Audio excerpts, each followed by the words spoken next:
La ciudad de Panamá ha formado parte de la vida de hombres y mujeres de tantas nacionalidades.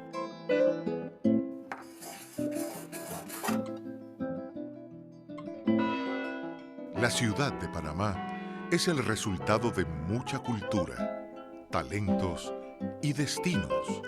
Y entre todos hemos unido fuerzas para crear un espacio de convivencias.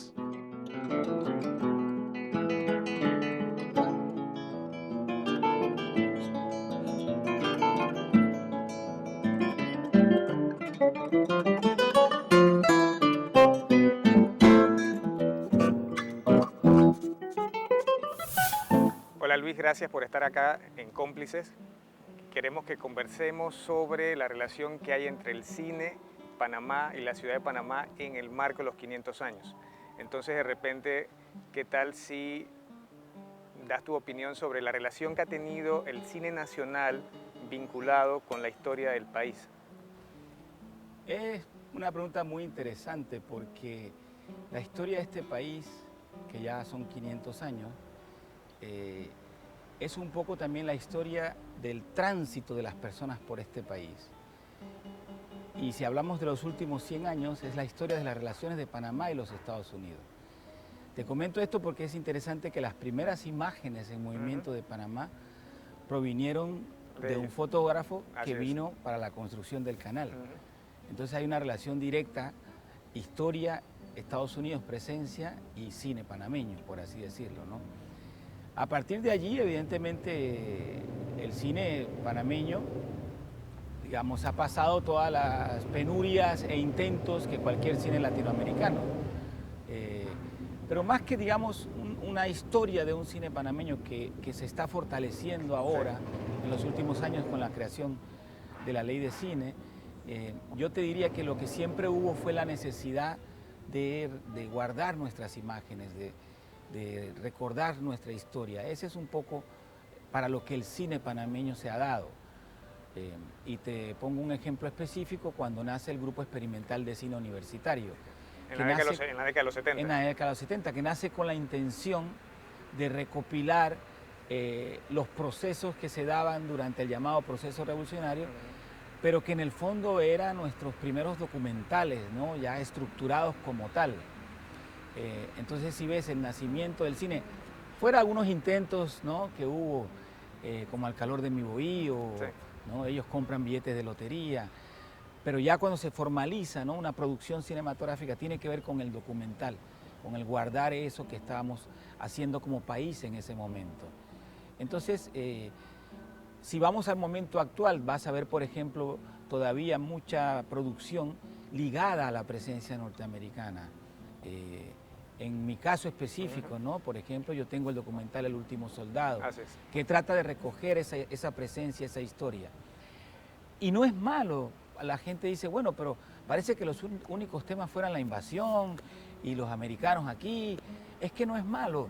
Si te pones a ver cuántos años han pasado de la Segunda Guerra Mundial y todavía Hollywood y Europa siguen produciendo películas de la Segunda Guerra Mundial. Porque de alguna forma cuando hay elementos históricos, acontecimientos que marcan no solo una sociedad, sino un país, eso queda en la mente de las personas creativas, de las personas que producen, y va a ser siempre un tema latente. Entonces yo creo que todavía tiene que surgir mucho más de ese cine, no nacionalista, pero de lo nacional, de ese cine de identidad cultural, de construcción de identidad cultural.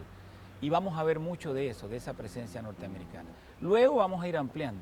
Y nuestro cine va a salir a otros temas, a otras historias, pero yo creo que esa ha sido la relación, un poco rescatar lo que somos, ¿no?, a través de lo que fuimos, ¿no? Incluso en El último soldado, en tu documental que pasó por el Doc TV, es una exploración de esa relación muy compleja de Estados Unidos con Panamá, Panamá con Estados Unidos, y también ese fenómeno que creo que es un poco irrepetible en el mundo, de un país dentro de un país. Correcto. Una persona muy querida, Raúl Leis, decía que era muy interesante cómo en un país del tercer mundo, pequeñito, existía una colonia del primer mundo en el medio. Y eso era verdad, era único. Cuando en el proceso del último soldado tuvimos que ir al laboratorio en Cuba, con todos los otros realizadores, como tú mencionas, de Doc TV, de Latinoamérica, cada uno contaba la historia de su película, todavía estábamos en la etapa de preproducción. Y cuando yo conté de qué trataba la historia y pregunté qué pensaban, nunca olvido un venezolano, un mexicano y una cubana que estaban presentes y dijeron, esta es la cosa más insólita que yo he escuchado en mi vida. Surrealismo total. Porque yo les contaba que tú ibas caminando en el medio de la ciudad, literalmente en el medio de la ciudad, y de repente te encontrabas un letrero en inglés que decía, do not trespassing. O sea, y esto ya es territorio de otro país. Entonces, es una historia realmente única la nuestra. Y no solo la historia de la presencia, las relaciones que se generaron, que fue un poco lo que yo traté de contar en la historia del último soldado. O sea, la misma figura de los Sonian es única en el mundo. Esas personas que nacieron y crecieron en una especie de burbuja, que cuando el canal pasa y retorna todas las áreas revertidas a nosotros, al final ellos no sabían exactamente dónde estaban, porque se creían también panameños y norteamericanos, pero al mismo tiempo no eran ni panameños del todo ni norteamericanos, porque muchos fueron a Estados Unidos y tuvieron que regresar, claro, porque no se adaptaron. Tienen una extraña triple condición. Exactamente, entonces esas relaciones que se generaron, yo creo que nos han marcado y que por eso es que seguimos contando esa historia de la presencia norteamericana. Somos también la presencia de todos los países, ¿no? La multiculturalidad panameña. Yo creo que nadie debe obviar que nuestra formación histórica y cultural tiene que ver con todas las etnias, con todos los países, con todas las migraciones que han venido a este país en un momento y que se han quedado y han dejado también una huella, una semilla, y con la cual hemos construido juntos. Rechazar eso es rechazar la riqueza panameña, y eso es un poco lo que está tratando de mostrar ahora el cine panameño. La riqueza nuestra es que nos podemos considerar árabes, judíos, chinos, panameños, españoles. Ser consciente que somos de muchas partes. Eso es una gran riqueza, no todos los países lo pueden. De hecho, los países que tienen una raíz muy étnica fuerte, como los arios, por ejemplo, tienen problemas de comunicación con el resto del mundo. Yo creo que nuestro cine debe mostrar eso también, lo que somos multiculturalmente. ¿Y piensa que lo hemos logrado? Ese intento de mostrarnos los distintos rostros que tenemos. Creo que lo estamos haciendo. Creo que los jóvenes están haciendo muy buenas cosas con sus cortometrajes, con sus pequeños documentales en el cine panameño, ¿no? Agregando el tema étnico, el tema de las poblaciones afro, por ejemplo, las poblaciones indígenas, ¿no? Y aquí están los guagua, que están realmente haciendo un trabajo muy importante. Yo creo que sí, yo creo que estamos mezclando esa historia española que nos viene llegando.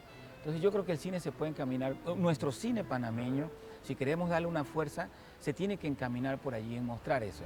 Porque cine, por ejemplo, de comedia, que es bueno, de comedia es muy buena, y hay otros países que están desarrollando esa línea de comedia. Entonces, un cine multiétnico sería muy interesante porque no lo está mostrando América Latina todavía. Y hablando de encaminar, también está muy encaminado tu proyecto Sucedió en Enero. Correcto. Yo creo que la formación de mi madre, que fue una escritora, Mireya Hernández, esa formación de raíz nacional me va a quedar, ¿no? Entonces, mi trabajo va a ir más o menos siempre en esa línea, en lo nacional y lo cultural, ¿no?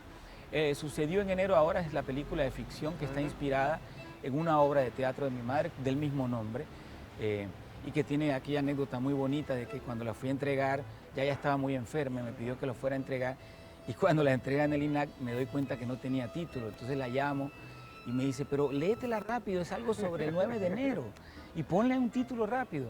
Entonces leí rápidamente y dije, bueno, Sucedió en Enero, y así quedó, y la obra ganó el premio Miró de ese año. Entonces siempre pensé, mi madre murió meses después, siempre pensé que cuando ya la leí detenidamente, era una historia muy rica, no solo para lo que había pasado el 9 de enero, sino para lo que es nuestro país y esa presencia, ¿no? Y es muy rica por dos razones. Primero, la obra de teatro se desarrolla en una casa de inclinato como las que había aquí en Catedral, ¿no? Estas casas donde había un patio en el medio, un solo baño para todas las familias, ¿no? Entonces es la vida de estas familias pobres de una casa del Chorrillo los meses antes del 9 de enero. La película es un director de teatro que va a montar esta obra y como es extranjero selecciona una serie de personas de un variopinto panameño multicultural, multiétnico y multisocial. Entonces, durante los ensayos se van a dar una serie de conflictos de quienes estaban a favor de la presencia norteamericana, quienes no estaban, quienes trabajaron o sus abuelos trabajaron para los Estados Unidos. Que forma parte de los grandes temas nacionales. De los grandes temas nacionales. Entonces vamos a encontrar ese Panamá allí mezclado entre esos actores y una relación de amor que se presenta entre dos personajes antagónicos. Uno es un nieto de Sonian, que a pesar de que ya nace siendo panameño, porque nace post-invasión, previo a la invasión un par de años, pero él ya nace como panameño. Recordemos que ya en esa época tenían que tener cédula panameña, pero toda su formación cultural es norteamericana. Y una nieta de un policía panameño que murió durante la invasión, que vivía en El Chorrillo. Entonces, al principio, durante la obra de teatro, estos son los personajes que más se van a enfrentar por la forma como veían la historia. Pero eso mismo los va uniendo, aparte de su juventud, van conociéndose un poco más y terminan juntos, ¿no? Como una forma de decir, bueno, al final ya la historia está contada, hagamos ahora la nuestra. Exacto. Y aprovechando los 500 años de la ciudad de Panamá, que es en este mes de agosto, ¿cómo ves tú como ciudadano, cómo ves tú como artista, cómo tú ves como indagador de la historia presente y pasada de Panamá, entre Estados Unidos y Panamá, por ejemplo, la oportunidad de celebrar el cumpleaños de una nación, de una ciudad? ¿Cómo vemos eso? Mira, tenemos mucho que celebrar y yo voy a aprovechar que estoy acompañando a un periodista, escritor alemán, que acaba de sacar un libro sobre los 500 años de Panamá, porque yo le pregunté, digamos, qué era lo que más le llamaba la atención de Panamá. Y lo que más le llama la atención es, él decía, yo nunca pensé que me fuera a encontrar otro país del mundo con una historia tan parecida a Berlín, en el que teníamos un muro que nos dividía, claro, ¿no? Dos espacios diferentes, dos mundos diferentes. Entonces yo creo que hay mucho que celebrar. Primero, la caída de ese muro. Lo logramos. O sea, es una lucha generacional, es una lucha histórica, estudiantes, adultos, trabajadores, todos los que de alguna forma tuvieron una relación con ese muro, con esa presencia tan marcada, ahora nacen libres, las personas nacen libres de ese muro. Los jóvenes de ahora no tienen claro que existía un lugar donde ellos no podían entrar. Entonces yo creo que ya por ahí es celebrar nuestra historia, ¿no? Y en la manera de los 500 años es un poco lo que te mencioné del país transitista también, ¿no? Es un país de tránsito, pero que al mismo tiempo ese tránsito ha enriquecido a los que se quedan. Entonces celebremos eso, celebremos que somos un país de muchas culturas. Mira, nosotros estamos en Catedral en este momento. Entonces diríamos, cualquier ciudad española, como Santo Domingo, donde tuve la oportunidad de vivir, tú ves solo la ciudad española. Aquí te encuentras con construcciones norteamericanas, con construcciones francesas, en la misma ciudad española. Exacto. Entonces yo creo que allí es donde más tenemos que celebrar. O sea, tenemos que salir a la calle, panameños y panameñas en el sentido amplio. O sea, panameños y panameñas con raíces de muchos otros países. Y además, acogiendo las migraciones actuales, ¿no? Las migraciones son cíclicas.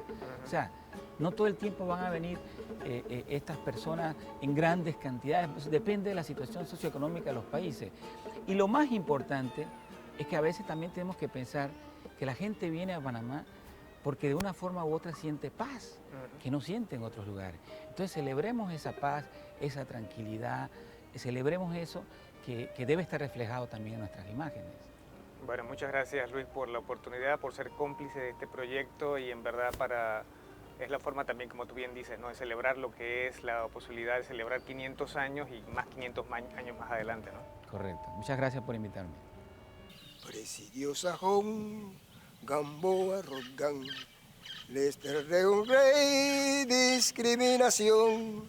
El año 2000 augura presagio de infantiles tumbas que se han de abrir. Hacia 1910 aproximadamente, que es cuando los Estados Unidos están claros de que ellos van a lograr terminar el canal con éxito. Ellos deciden entonces monumentalizar su presencia aquí en Panamá.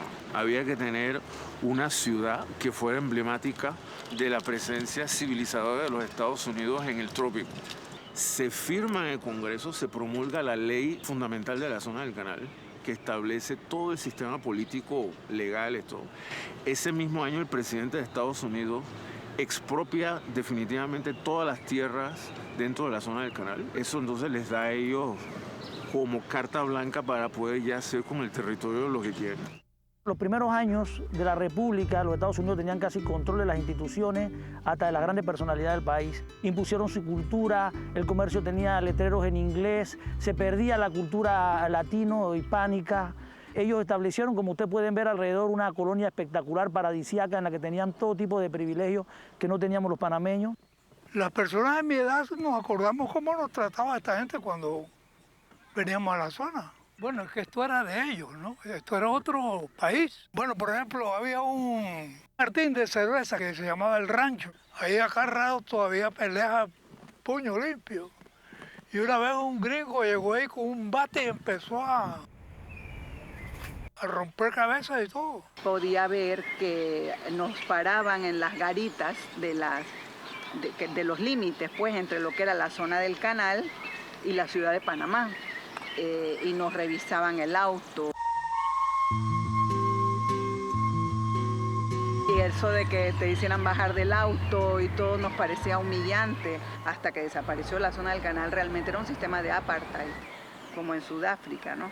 Los panameños que entrábamos a la zona del canal era temporalmente y bajo vigilancia. Los norteamericanos lo que nos tenían aquí era completamente segregado. Nosotros no podíamos pasar ese límite que estaba ahí. Había una guerra aquí todas las tardes de piedra.